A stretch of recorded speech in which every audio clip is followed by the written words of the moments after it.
Please stop. Oh, I beg you. Oh, I'm in bad sorts here. I took a little jaunt and have managed to get myself hopelessly lost. I am staying in Strawberry. If you could just guide me back. Can't think of a good reason to say no. Oh, thank you, sir. Shall I hop up there on the back with you? Your legs work, don't they? Well, yes, I suppose. It's just a little demeaning.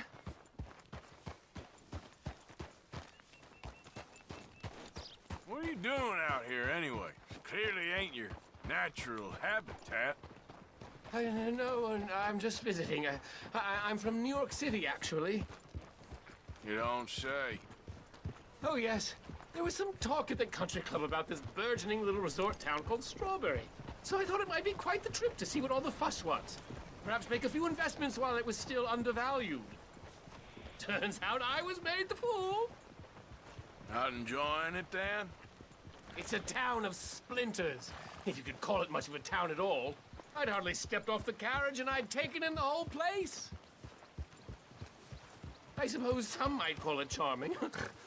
Let me tell you, charm is not worth much these days.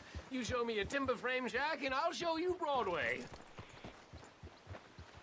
And meanwhile you have this mayor, a quite intolerable blowhard. A little bespoke woodwork and he thinks this is a cultural hub? The man's completely deluded.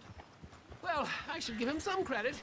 He must be quite the salesman. He did get me out here after all, more fool me.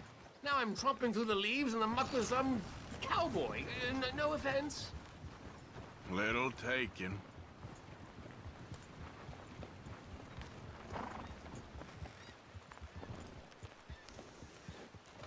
Get up. Oh, yes. This does look familiar.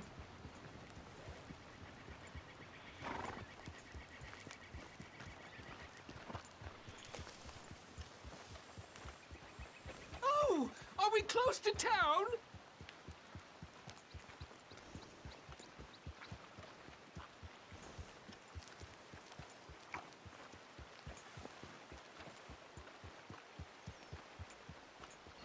Sir, you've rescued me from the depths! You seem quite the resourceful sort, sir. If for some reason you plan to spend any time in Strawberry, you may want to look into that gabbing mayor. Something is definitely off with him. All right. I'll keep that in mind. Maybe stay in town for now, huh? A rock and a hard place. Thanks anyway. New Yorkers. Jesus.